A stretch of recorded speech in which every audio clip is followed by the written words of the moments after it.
Hey everyone, TimaeuSS here and welcome to another Sword of Convallaria video, and today we'll take a look at the CN launch tier list alongside the two global tier lists available to us right now, and we'll break everything down and make sure you understand why the characters are amazing, since I'm super pumped for this game. As you can see, this is an SRPG, strategy RPG with pixel graphics, okay? And I played a CBT. It was such a fantastic, story-rich experience that I really hope everyone gets the chance to play it.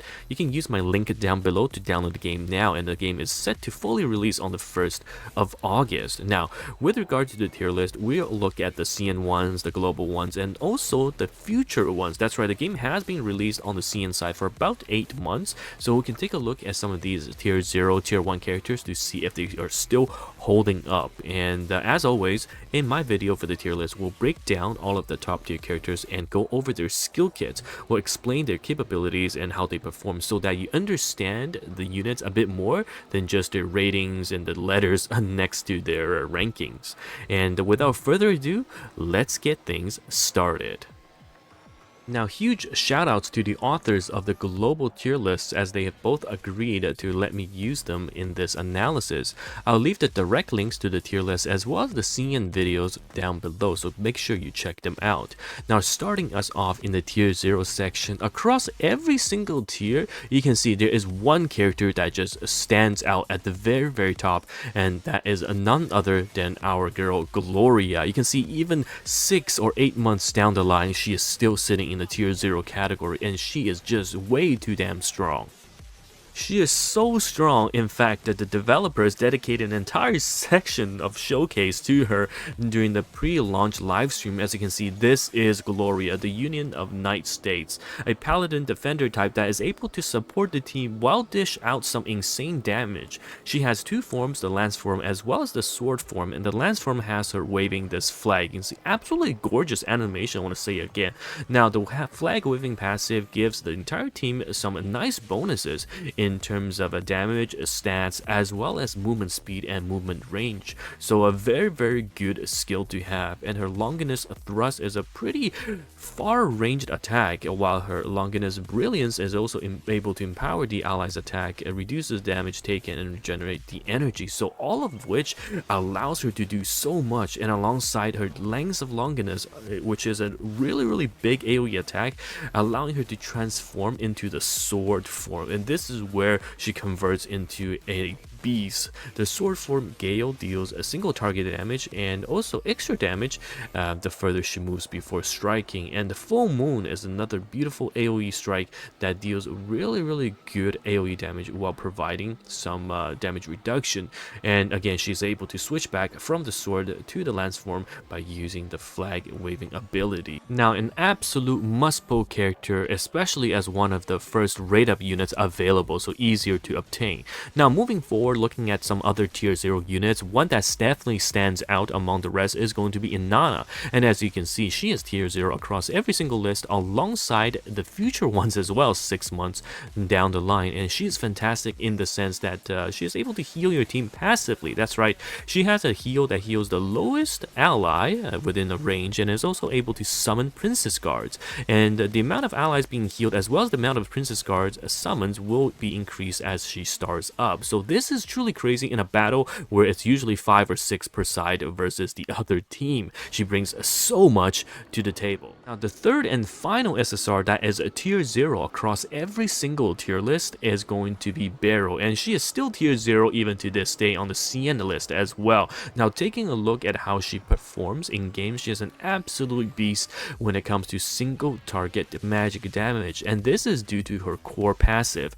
The skill I'm a Genius increases her magic attack and also gives her a random level 2 buff and restores additional 1 energy point. Now, when you start her up, the magic attack bonus gets larger, and there's a guaranteed 100% chance of getting the buff that lasts for 3 rounds, and also you have that energy restore. But the innate skill is what makes her insane. She gains armor piercing, so ignores 40% of the target's defense and then dealing 50% damage to the target 3 times. So it's 150% on top of a 40% target defense ignore before the damage is applied, which is really strong. Speaking of Beryl's radar partner in the dual banner, we have Cole. Cole is going to be an assassin type character that is really strong with huge amounts of burst damage based on his innate crit boost, as well as the ability to gain an extra turn if the enemy is defeated from the side or from the back. That's right, this is a really cool mechanic and allows him to jump into the enemy lines and do some serious damage.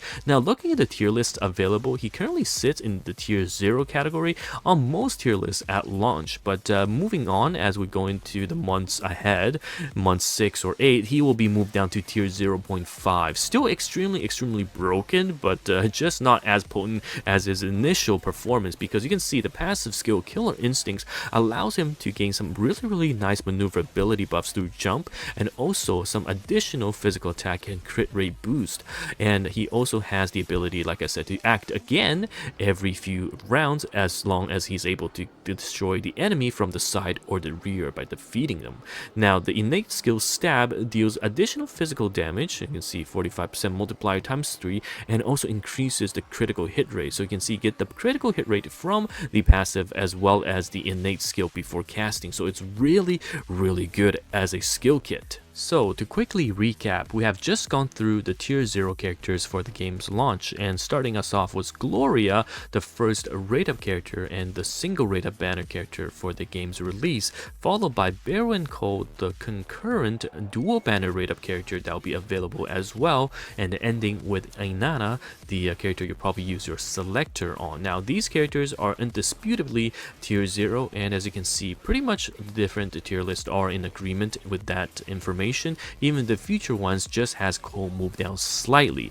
However, looking at the tier 0.5s and tier 1 characters, this is where things don't seem to agree. So what I'll do is I'll go over the characters, tell you their placements across the various tier lists, and hopefully you can come to an agreement based on the skill kit on how highly you value the characters. So let's get started. Now, looking at both tier lists from the global side, there is one unit that they're in agreement with, and that is Nonowill, sitting in the 0.5 tier section across both lists. And incidentally, for the CN version, they've put her in the tier 2 section, and then 8 months down the line, she is in the tier 1.5 section. And this is due to the fact that she is really strong in the beginning few days, weeks, or months of the game, but later on you'll get some really crazy characters. But initially, you'll see that their passive skill with the jump, the increased attack, and the veil is super good in some of these PvE stages. And of course, her innate skill, the 1000 Blades, deals a decent AoE attack, but most importantly, her ability to stack up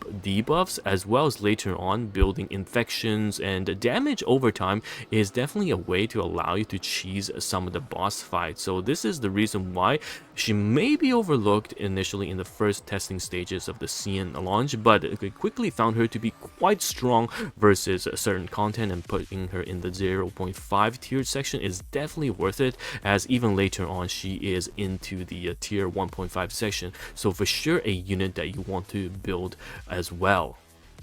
And next, we've got Dantalion, a character that gets stronger and stronger as the fight goes on, and oftentimes if he's the last one remaining against some of the enemies left, he'll just clean house. And this is due to the fact that his passive basically grants him attack, defense, and other attributes as enemies or allies are defeated. He also recovers HP as well as energy. So yeah, he gets very strong as the last man standing.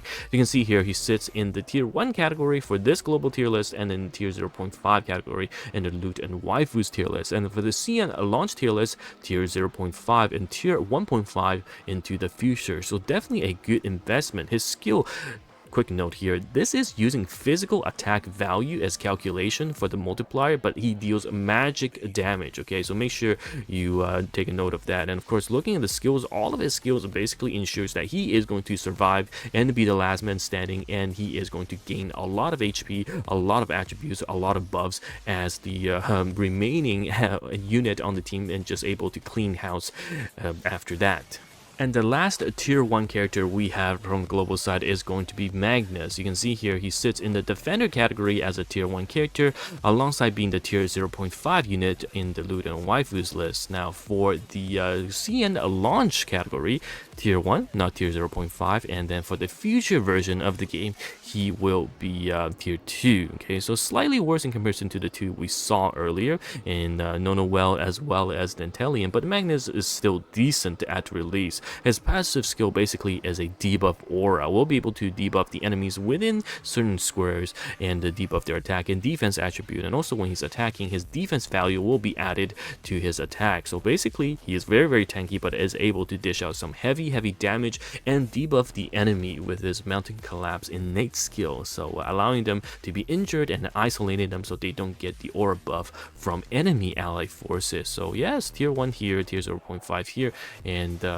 you know, in comparison to the other two we have covered, he is not so great in terms of the future viability, but still a very good pickup in the release version of the game. And before we wrap up the tier 0.5 category, I want to give a special shout out to Lilywill. If you pull this character, definitely invest in her, even though she sits in the tier 1 category from both global tier list. For the CN launch tier list, she was a 0.5, and for the 8 months later tier list, she is still sitting in the tier 1 spot, okay? And that's above Dantalion as well as Magnus, so definitely a worthwhile investment. And the conclusion from the CN side is that after level 55, you unlock a 4 range basic attack, which makes it really strong. And of course, the fact that she is able to snipe with her ultimate, which is a 5 range, and has a bonus damage boost from being on the high ground, makes it really broken. So definitely a worthwhile investment, even if you didn't aim for her in the higher tier categories.